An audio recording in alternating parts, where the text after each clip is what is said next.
নমস্কার বন্ধুরা। গতকাল রাত্তিরে আমরা একটা অসাধারণ ম্যাচ দেখেছি, জিটি ভার্সেস পিবিকেএস। পিবিকেএস যেখান থেকে ম্যাচটা ঘুরিয়েছে, অলমোস্ট কেউই ভাবতে পারেনি যে ওখান থেকে ম্যাচটা ঘোরাবে। অসাধারণ ইনিংস আশুতোষ আর শশাঙ্ক শশাঙ্ক আর আশুতোষের দুর্দান্ত ইনিংসের ফলে জিটি ঘরের মাঠে 199 করার পরেও হেরে গেছে। 200 রান করে দিয়েছে পিবিকেএস। দারুণ লেগেছে। আমি শেষের দিকটাই খেলাটা দেখতে পেয়েছি। তবে একটা কথা বলার আছে, গতকাল দেখছিলাম আমাদের টেলিগ্রামের কিছু বন্ধু বলছে যে ডার্ক ওয়েব বা কোথা থেকে যে ম্যাচ কিনেছে কিনেছে বা কিনতে বলছিল তার বন্ধুদের, এরমই হয়েছে যে 50,000 টাকা দিয়ে ম্যাচ কিনতে বলছে, দিয়ে তারপরে যে তাহারা যা হবে।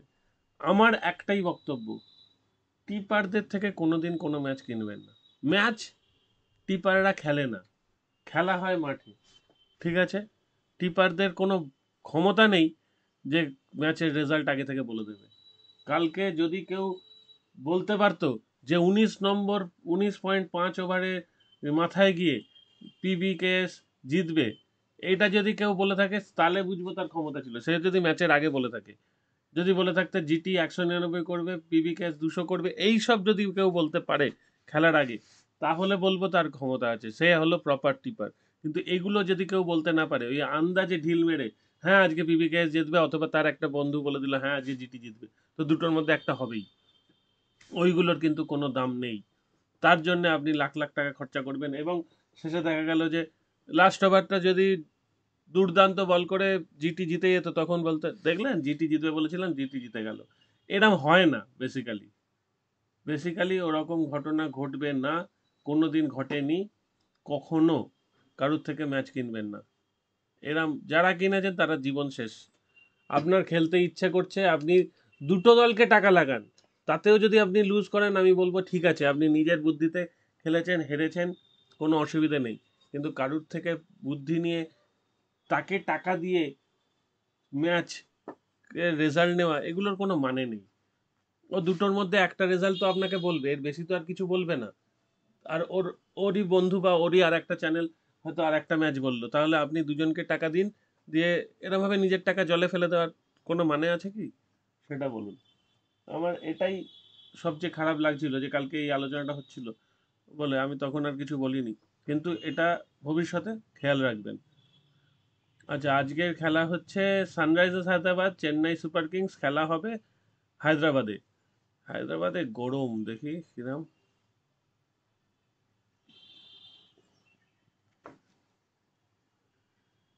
pitch.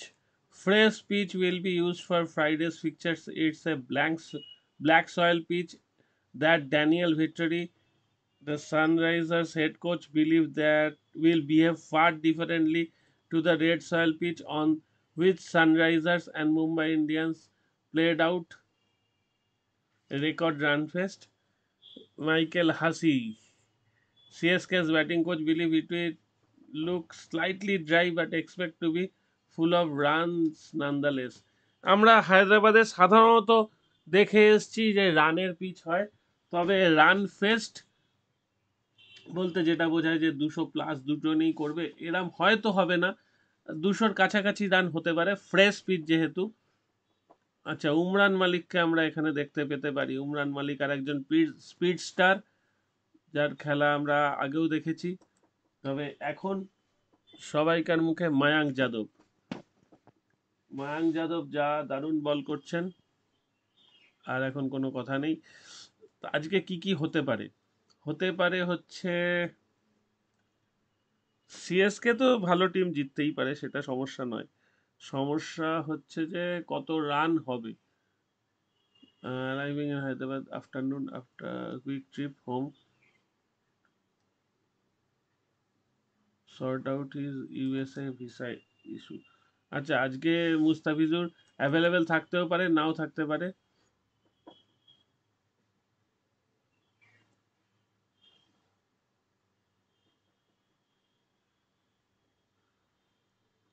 তাহলে পাথিরানা, আচ্ছা থিকসানা আজকে খেলবে হয়তো, আর পাথিরানা খেলবে। যেমন খেলছে, তাহলে মুস্তাফিজুর অথবা থিকসানা দুজনের মধ্যে একজন খেলবে।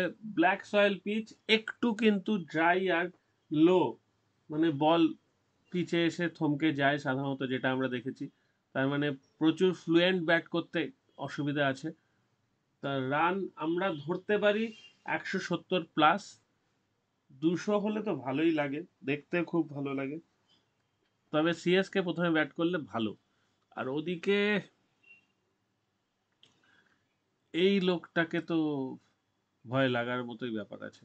এ যা ব্যাট করছে সেটা তো কোনো মানুষের দ্বারা ব্যাট করা সম্ভব না। লাস্ট 18 মাস 2 বছরে অসাধারণ ব্যাট করছে হেনরিক ক্লাসেন। যারা খেলা দেখেছেন তারা জানেন, যারা দেখেননি আজকে দেখে নিন, আশা করি ভালো খেলবে। ট্র্যাভিস হেড ছন্দেই আছে। অভিষেক শর্মা ঠিকঠাক প্লেয়ার, খারাপ খেলে না। আর মার্করাম তো ভালো প্লেয়ারই। শাহবাজ আহমেদের হাতে মার আছে। আমার মনে হয় শাহবাজ আহমেদ ওয়াশিংটন সুন্দরের চেয়ে এফেক্টিভ বেশি।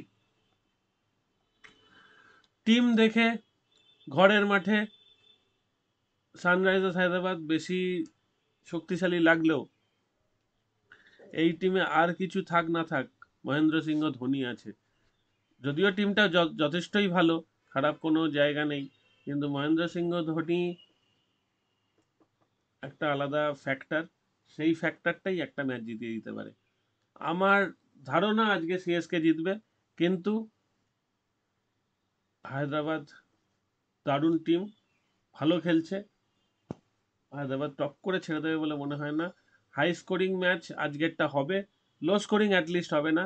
175-80+ রান হবে ফার্স্ট ইনিংসে। সেকেন্ড ইনিংস হয়তো টপকে যাবে, সেটাই দেখার কি হয় না হয়। ঠিক আছে, আর তো তেমন কিছু খেলা নেই। আর ফুটবল খেলা আমি অনেকদিন দেখিনি, এখন সেই জন্য কভার করতে পারছি না। যেদিন থেকে ফুটবল খেলা দেখবো সেদিন আমি কভার করবো। এখানেই শেষ করছি, ভালো থাকবেন সবাই।